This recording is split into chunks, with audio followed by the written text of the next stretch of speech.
नमस्कार, welcome to dream classes. आज का हमारा टॉपिक है मध्य प्रदेश की प्रमुख नदियां। जैसा कि आप सभी जानते हो कि मध्य प्रदेश का एक उपनाम है नदियों का मायका। तो आज हम इस वीडियो में देखेंगे कि मध्य प्रदेश की प्रमुख कितनी सारी नदियां मध्य प्रदेश से निकलती हैं और क्या ये अंतरराज्यीय नदी हैं या किसमें इनका मुहाना कहां पर बनता है। इनसे जितने भी प्रश्न आते हैं और इनसे संबंधित परियोजना के बारे में हम अध्ययन करेंगे। क्योंकि हम सभी जानते हैं कि मध्य प्रदेश जो है मध्य प्रदेश भारत के मध्य में होने के कारण इसका नाम क्या पड़ा बेटा? मध्य प्रदेश पड़ा। और ये मध्य प्रदेश भारत का कौन सा बड़ा राज्य है? तो आपका दूसरा बड़ा राज्य क्षेत्रफल की दृष्टि से यदि हम मध्य प्रदेश की बात करें तो ये कौन सा बड़ा राज्य है? दूसरा बड़ा राज्य है। यहां से एग्जाम में प्रश्न पूछे जाते हैं, आपको यहाँ पर ध्यान रखना। ठीक है, इसी मध्य प्रदेश से हम क्या करेंगे? प्रमुख नदियों के बारे में अध्ययन करेंगे। मध्य प्रदेश की पहली नदी अगर हम देखते हैं तो सबसे बड़ी नदी जो भारत की 5वीं सबसे बड़ी नदी, मध्य प्रदेश की पहली सबसे बड़ी नदी जो 5वीं सबसे बड़ी नदी है, इसका उद्गम आपको मैंने बताया यहां पर है बेटा आपका क्या? अमरकंटक। क्या बेटा? अमरकंटक। इस अमरकंटक के पर्वत से, इस अमरकंटक पर्वत से नर्मदा नदी का उद्गम। ठीक है, यहाँ नर्मदा नदी, ये अमरकंटक मैकाल श्रेणी में आता है। किस श्रेणी में आता है बेटा? मैकाल श्रेणी में आता है। इसलिए नर्मदा नदी को मैकल सुता के नाम से भी जाना जाता है। किस नाम से जाना जाता है? मैकल सुता के नाम से भी जाना जाता है। तो यहां से एग्जाम में प्रश्न आएगा, आपको ध्यान रखना है। तो नर्मदा नदी के बारे में क्या? तो नर्मदा नदी का उद्गम आपके अमरकंटक शहडोल जिला से अनूपपुर जिले का निर्माण हुआ। पहले हम पढ़ते थे शहडोल, अब हमें पढ़ना होता है अनूपपुर जिला। तो याद रखेंगे इसके। तो इस तरह से नर्मदा नदी का उद्गम हुआ। नर्मदा नदी अमरकंटक के यानी कि कहा? तो अनूपपुर जिले की पुष्पराजगढ़ तहसील। क्या बेटा? पुष्पराजगढ़ तहसील। ठीक है, अमरकंटक जो है स्थान, ये कहां आ रहा है? तो ये पुष्पराजगढ़ तहसील में आ रहा है, ये अनूपपुर जिले में आ रहा है। यहां से नर्मदा नदी का उद्गम। मध्य प्रदेश की जीवन रेखा के नाम से नर्मदा नदी को हम जानते हैं। यह नदी अमरकंटक से निकलकर खंबात की खाड़ी में, बेटा कहा? खंबात की खाड़ी में गिरती है। याद रखना बेटा, कौन सी दिशा से चल रही है? तो ये मध्य प्रदेश का पूर्व है, ये मध्य प्रदेश का पश्चिम है। आपको ये भी ध्यान रखना है कि मध्य प्रदेश के पूर्व में छत्तीसगढ़ राज्य है, पश्चिम में आपका गुजरात राज्य है, उत्तर पश्चिम में आपका कौन सा राज्य है? राजस्थान है, और उत्तर में आप सभी जानते हैं उत्तर प्रदेश है।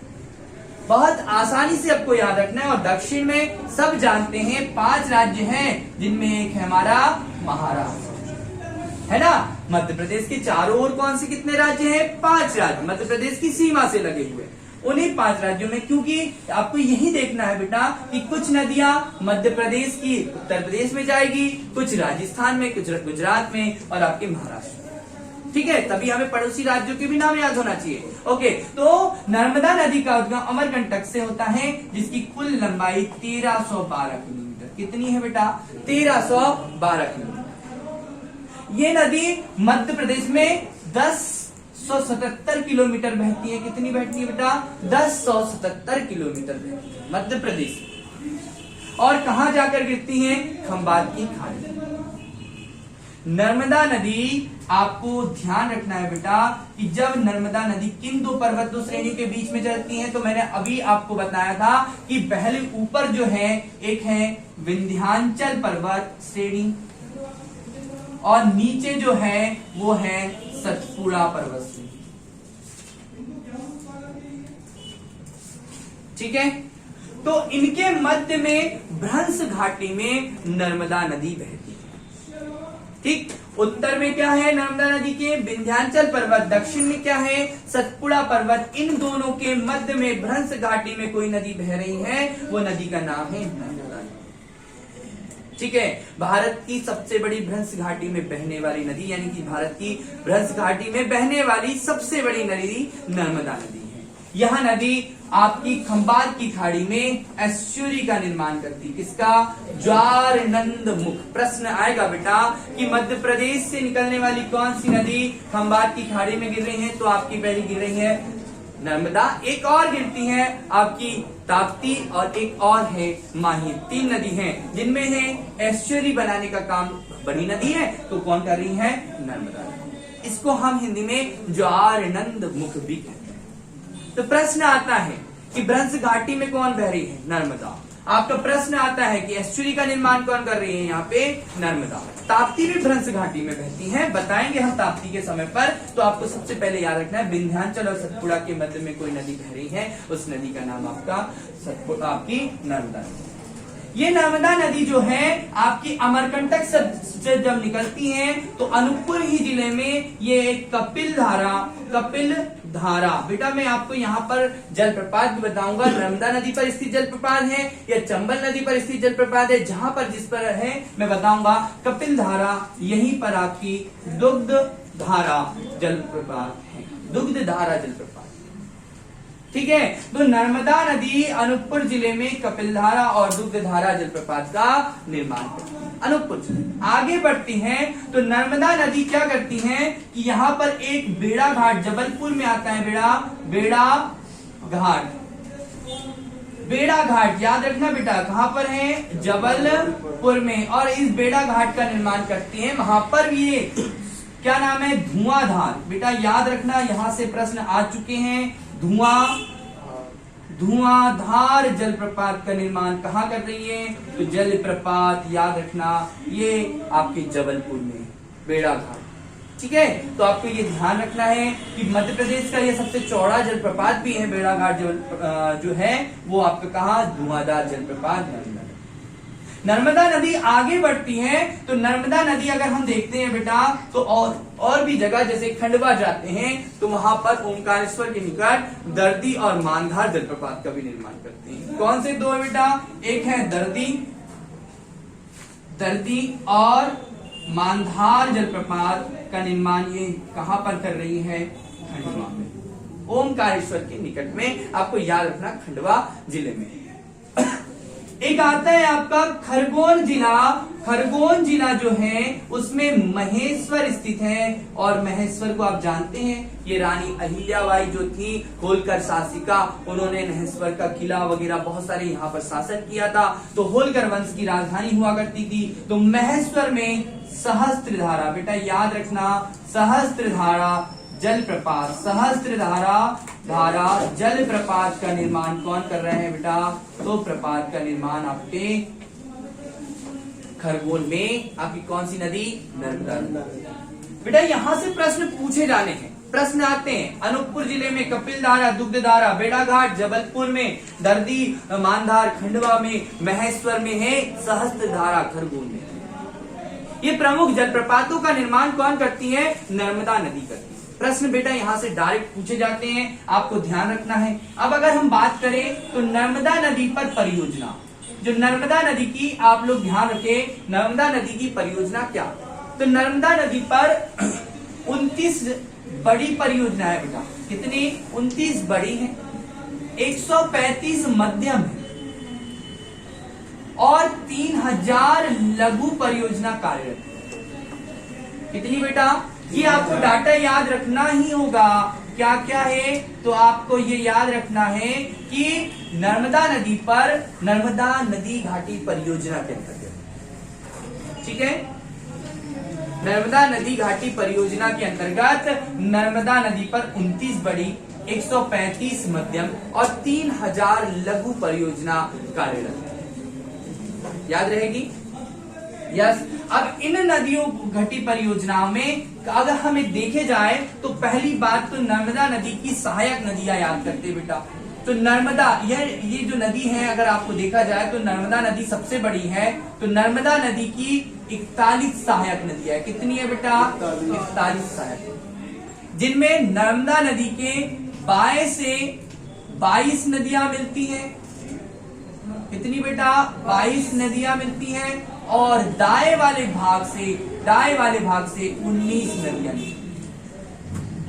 याद रखना, बाएं से 22 और दाएं से 19 नदियां आपकी नर्मदा नदी में मिलती हैं। उन्हीं नर्मदा नदी की उन्हीं सहायक नदियों में बड़ी छोटी मध्यम परियोजना कार्यरत है। ठीक है, तो आपको ये ध्यान रखना है, यहां से प्रश्न पूछा जाएगा। आगे हम बढ़ते हैं कि इनकी प्रमुख बड़ी परियोजना में कौन सी परियोजनाएं हैं। तो हम देखते हैं कि नर्मदा नदी पर प्रमुख परियोजनाओं में अगर हम देखते हैं तो सबसे पहले आती है एक बड़ी परियोजना में इंदिरा सागर परियोजना। मध्य प्रदेश में कौन सी परियोजना आ रही है? इंदिरा सागर परियोजना। ये इंदिरा सागर परियोजना आपके खंडवा जिले में है। कहां पर है? खंडवा जिले में पुनासा नामक जगह पर आपकी इंदिरा सागर परियोजना है। प्रश्न आता है बेटा, इसको पुनासा डैम के नाम से भी जाना जाता है। ठीक है, पुनासा डैम। और इसी पुनासा डैम पर अभी बहुत मध्य प्रदेश का चर्चित हनुमंतिया टापू स्थित है। मतलब इंदिरा सागर जलाशय में ही आपको एक भाग में हनुमंतिया टापू देखने को मिलता है। तो आपके एग्जाम में यहां से प्रश्न आएगा, आपको ध्यान रखना है। दूसरी अगर हम परियोजना की बात करें तो दूसरी परियोजना में सरदार सरोवर।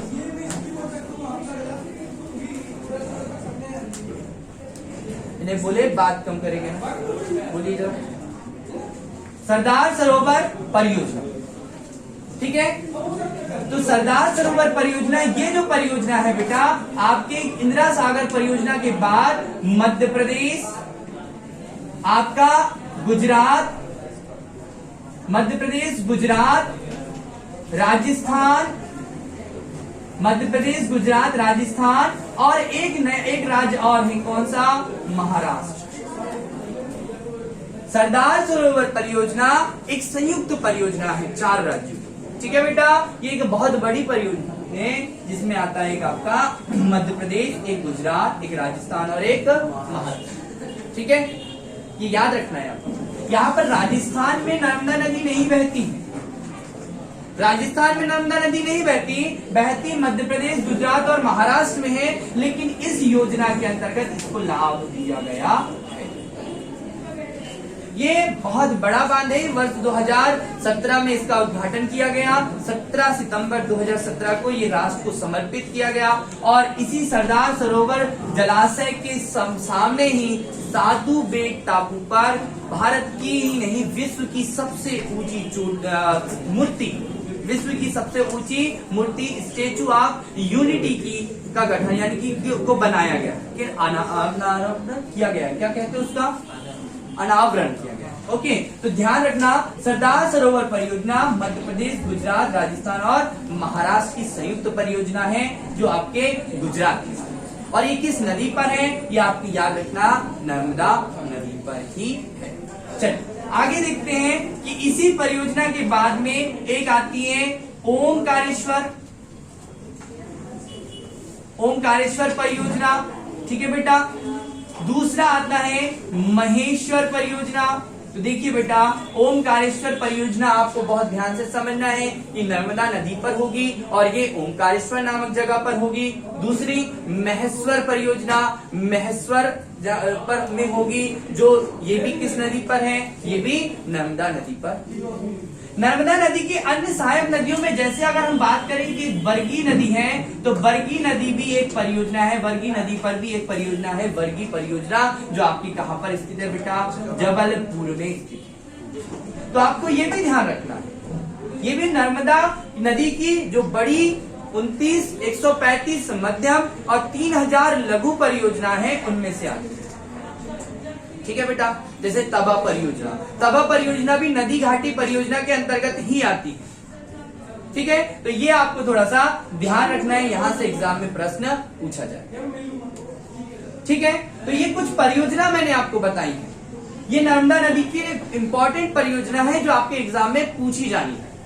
तो ये इसको आपको ध्यान रखना है। नर्मदा नदी से प्रश्न जो भी मैं आपको बताता हूं। अगला हम नर्मदा नदी के जिलों की बात करें तो नर्मदा नदी जो है वो कितने जिलों से गुजर रही है उसको देखते हैं। तो आपकी नर्मदा नदी जो है वो उससे प्रश्न पूछा जाता है। तो हमें कुछ जिले ऐसे ही याद रखने हैं बेटे जो एग्जाम में बहुत ज्यादा पूछे जाते हैं। जैसे कि कभी कभी पूछ लिया जाता है कि मालवा का पठार कितने जिले में, तो 17 जिलों में। आंशिक और पूर्णतः 17 जिलों में है, ध्यान से समझिए, आंशिक और पूर्णतः 17 जिलों में है। दूसरा आपका आता है आपका कर्क रेखा। मालवा का पठार 17 जिलों में, कर्क रेखा जो आ रही है वो 14 जिलों से गुजर रही है। ठीक है, मालवा का पठार 17 जिलों में, आपकी कर्क रेखा 14 जिलों में। तो भैया नर्मदा मैया को याद कैसे करेंगे, तो नर्मदा मैया 15 जिलों से होकर गुजरे। कितने जिलों से बेटा, 14 जिलों से होकर, 15, कर्क रेखा 14 और नर्मदा मैया 15। यदि हम इससे देखें तो ये आपके यहाँ पर अनूपपुर, आपके शहडोल, मंडला, जबलपुर, नरसिंहपुर, होशंगाबाद, हरदा, सीहोर, रायसेन, देवास, ठीक है, आपका खंडवा, खरगोन, धार, बड़वानी और आपकी अलीराजपुर, इन जिलों से होकर नर्मदा नदी पूर्व से पश्चिम की ओर बहती है। ठीक है, तो नर्मदा नदी को अनेक नामों से जाना जाता है, जैसे कि एक नामोदास। बेटा यहां से एक प्रश्न आता है कि नर्मदा नदी का एक नाम है नामोदास, नमोदास भी कहते हैं, नामोदास। ये भूगोलवेत्ता टालमी नाम का एक व्यक्ति था, जिन्होंने भारत का भूगोल नाम की किताब लिखी है, टॉलमी ने, और इन्होंने नर्मदा मैया को नमोदास के नाम से, यही प्रश्न पूछा जाता है, कई बार पूछा गया है, आपको भी ध्यान रखना। ठीक है, तो नर्मदा नदी के बारे में मैंने आपको बता दिया कि नमोदास, टालमी, ओके, इनका अन्य नाम भी है मैकल, सुता, रेवा। ठीक है, इनके नाम से भी मां नर्मदा को जाना जाता है। ठीक है, आपको याद रखना है कि आपकी जो स्कंद पुराण है उसके रेवा खंड में मां नर्मदा जी के बारे में आपको पढ़ने को मिलता है। चलिए, तो नर्मदा नदी के संबंधित मैंने लगभग बहुत सारी बातें आपको बताने का प्रयास किया है, जो आपके एग्जाम से बहुत ज्यादा इंपॉर्टेंट है। ठीक है, नर्मदा नदी की एक सहायक नदी है तवा। ठीक है, ये तवा नदी आपके पचमढ़ी से निकलती है और इस पर एक तवा जलाशय का निर्माण किया गया है, जो आपके होशंगाबाद के बांद्राबाद में आकर नर्मदा नदी में मिल जाता है। ठीक है, आपको ये ध्यान रखना है। तो यहाँ से प्रश्न जितने भी आना है, कुछ सहायक नदियां हैं, जो हमने 22 और 19 सहायक नदियां, टोटल 41 सहायक नदियां बताई हैं। उन टोटल 41 सहायक नदियों में से बेटा एक है हिरण, शक्कर, दूधी, हिरण, शक्कर, दूधी, तवा, हथनी, शेर, बारना। ठीक है बेटा, और भी अन्य नदियां हैं, तो ये इसकी क्या है, प्रमुख सहायक नदी है। ऊंधी भी है इसकी सहायक नदी, ऊंधी। तो नर्मदा नदी की प्रमुख सहायक नदियों में से इतनी नदियां एग्जाम में आपसे पूछी जाती, लगभग यहीं से प्रश्न पूछा जाता है। तो मैंने आपको जितना भी बताया, ये नर्मदा नदी के बारे में बताया। अब हम मध्य प्रदेश की दूसरी बड़ी नदी के बारे में पढ़ाई करते हैं, दूसरी नदी के बारे में देखते हैं। तो मध्य प्रदेश के इस मालवा के पठार में कोई चोटी है, कुछ 3 चोटियां आपको पढ़ने को मिलती है बेटा। उन 3 चोटियों के मैं नाम बता देता हूँ। पहली हम कह रहे हैं जाना पाव, क्या बेटा, जाना पाव। दूसरी हम कह रहे हैं धजारी, और तीसरी हम कह रहे हैं सिगार। जो सिगार की चोटी है, ये मालवा की सबसे ऊंची चोटी। ठीक है, ये मालवा की सबसे ऊंची चोटी है, सिगार की चोटी। आपको ये ध्यान रखना है, एग्जाम में आपके यहीं से प्रश्न पूछा जाना है। और आज हम इसी को देखते हैं कि मालवा के पठार से निकलने वाली चोटी जो है, मतलब मालवा के स्थान में जाना पाव की पहाड़ी है। इस जाना पाव की पहाड़ी से एक नदी का उद्गम होता है, इस नदी का नाम है चंबल। ये मध्य प्रदेश की सबसे बड़ी दूसरे नंबर की बड़ी नदी है। कितने नंबर की? दूसरी बड़ी नदी है, जो एक चंबल नदी, ये आपके मध्य प्रदेश और राजस्थान की सीमा बनाती हुए आपके कहा जाती है, तो यमुना नदी जो आती है ना बेटा, यमुना नदी में इटावा के पास में यूपी, इटावा और यमुना, ठीक है, यूपी, यमुना नदी इटावा के पास में ये। तो देखो बेटा ध्यान से देखो कि चंबल नदी का उद्गम जानापाव की पहाड़ी से हुआ है। यस, और इस जानापाव की पहाड़ी से नर्मदा आपकी चंबल को याद रखना, नर्मदा के बाद दूसरी सबसे बड़ी नदी। ठीक है, तो आपको जानापाव की पहाड़ी से चंबल नदी मतलब बेटा ये महू में है, और महू आपको याद रखना है इंदौर के निकट है।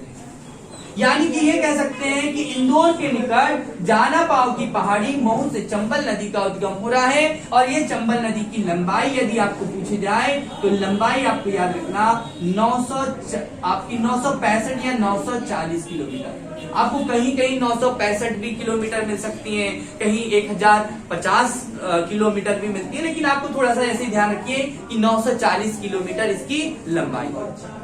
जब ये नर्मदा, ये आपकी चंबल नदी जब इंदौर के पास से निकलती है तो इंदौर में ये 2 जलप्रपात का निर्माण करती है। कितने? 2 जलप्रपात इंदौर में ये जलप्रपात का निर्माण करती है। मैं यहाँ पर आपको समझा देता हूँ। जानापाव की पहाड़ी आपको याद रखना है। जानापाव की पहाड़ी से किस नदी का उद्गम हो रहा है? चंबल नदी का। तो ये याद रखना है आपको कि यहीं पर ये झाड़ीदह और पाताल पानी बहुत इंपॉर्टेंट है बेटा। एक है झाड़ी दाह और दूसरा है पाताल पानी। ठीक है, झाड़ीदाह और पाताल पानी जलप्रपात का निर्माण ये करती है।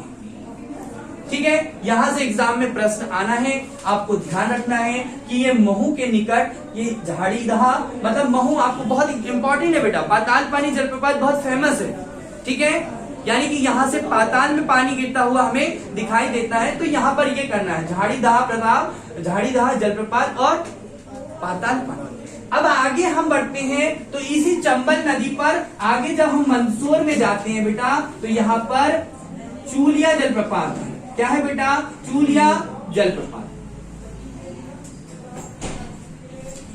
चूलिया जलप्रपात से प्रश्न पूछा जाता है। ठीक है, तो प्रश्न बहुत इंपॉर्टेंट है बेटा, यहीं से एग्जाम में प्रश्न पूछे जा रहे हैं। एक एक करके प्रश्न आते हैं। जैसे नर्मदा नदी है, ऐसी आपकी चंबल है, यहीं पर आपकी सोन है, बेतवा है और ताप्ती। ये प्रमुख 5 बड़ी नदियों को समझने का प्रयास हम पहले करेंगे, इसके बाद में दूसरी नदियों को समझेंगे। पहले हम चंबल को देख रहे हैं यहाँ पर। तो चंबल नदी में 3 मैंने जलप्रपात बता दिया, एक आपको पाताल पानी, झाड़ीदाह और चूलिया जलप्रपात। ये चूलिया जलप्रपात का निर्माण बेटा मंदसौर में किया जाता है। कहां पर? मंदसौर में चूलिया जलप्रपात का निर्माण करती है कौन? चंबल नदी। याद रखना है आपको, मंदसौर में बनेगा बेटा। और इसी मंदसौर जिले में बहुत इंपॉर्टेंट है, यहां से एग्जाम में प्रश्न पूछा जाना है क्या कि मध्य प्रदेश का पहला जलाशय यानी कि जल विद्युत का निर्माण किसने में किया गया? किस जलाशय से पहली जल विद्युत का निर्माण किया गया? यहीं से प्रश्न पूछा जाना है। तो मंदसौर में एक है गांधी सागर जलाशय। मंदसौर में ही आपको मिलेगा क्या? गांधी सागर जलाशय। यहाँ पर नीमच आता है बेटा, तो इसको थोड़ा सा ध्यान रखना। मंदसौर की बात कर रहा हूं, आपको मंदसौर समझना है। ठीक है, मंदसौर ऊपर वाले भाग में आपका नीमच आता है। ठीक है, तो मंदसौर में गांधी सागर जलाशय का निर्माण कौन करती है? आपकी चंबल नदी करती है। अब ये मंदसौर में करती है, ठीक है। चंबल नदी पर आपका गांधी सागर जलाशय है। ठीक है, इसी पर मध्य प्रदेश की पहली जल विद्युत का निर्माण किया। जल विद्युत माने जल से टरबाइन घुमाई जाएगी और टरबाइन से विद्युत का उत्पादन करेंगे। डायनोमो से यांत्रिक ऊर्जा से आपकी कौन सी ऊर्जा? विद्युत ऊर्जा में परिवर्तन।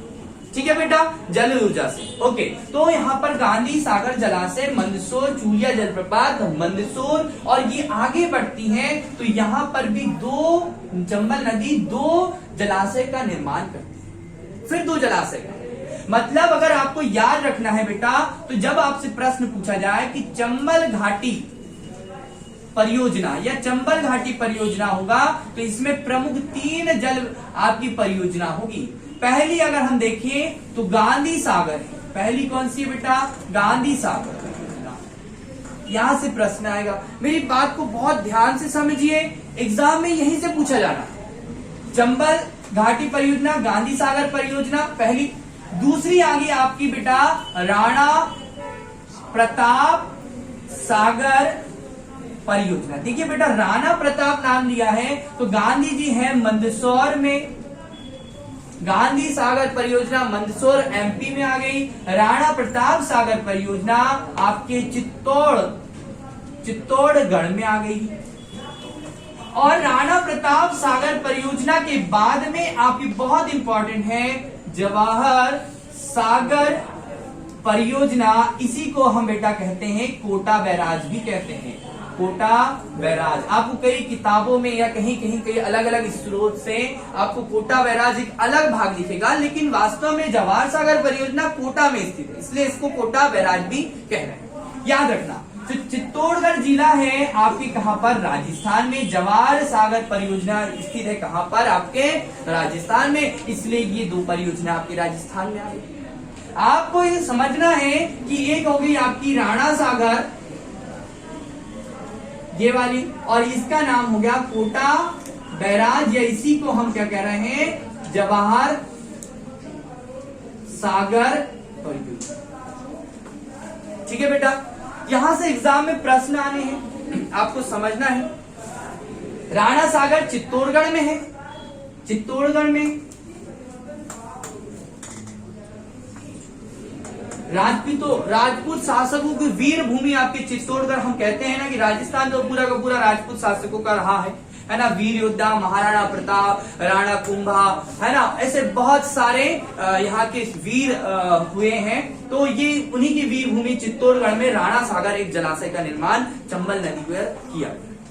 जब चंबल नदी पुनः मध्य प्रदेश से राजस्थान में गई और राजस्थान के बाद में पुनः मध्य प्रदेश से, ये यहाँ पर हमारा जिला है श्योपुर, यहीं पर है मुरैना, और यहीं पर हमारा क्या जिला है, भिंड। ये मध्य प्रदेश के उत्तरी जिले हैं, ये मध्य प्रदेश के उत्तरी जिले हैं। यहां से एग्जाम में प्रश्न आना है तो ये क्या करती है बेटा कि मध्य प्रदेश और उत्तर प्रदेश की, मध्य प्रदेश और राजस्थान की, उत्तर नहीं, मध्य प्रदेश की उत्तरी सीमा और राजस्थान है बेटा, ये लिखा मैंने राजस्थान, और ये हमारा प्यारा मध्य प्रदेश, और इस मध्य प्रदेश के उत्तरी सीमा का निर्माण आपकी चंबल नदी कर रही है।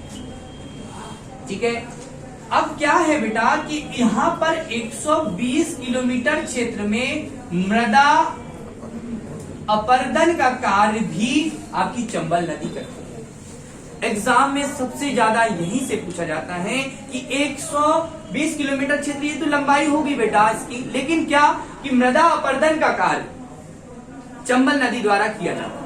कहां पर, ये भिंड, मुरैना, श्योपुर जिले में, जिसमें सबसे ज्यादा मृदा अपरदन से प्रभावित कोई जिला है तो उस जिले का नाम है मुरैना। कौन है बेटा, मुरैना। और इस मुरैना जिले से एक प्रश्न आता है कि इसका नाम मुरैना क्यों पड़ा, क्योंकि यदि अधिक मात्रा में यहाँ मोर पाए जाते थे, इसलिए ये मुरैना बना, और इस मुरैना से 1998 में श्योपुर बना। ये प्रश्न आते हैं एग्जाम में। यहाँ पर चंबल घड़ियाल परियोजना कार्यरत है, चंबल घड़ियाल परियोजना, यानी कि यहाँ मगरमच्छ और घड़ियाल का संरक्षण किया जाता है।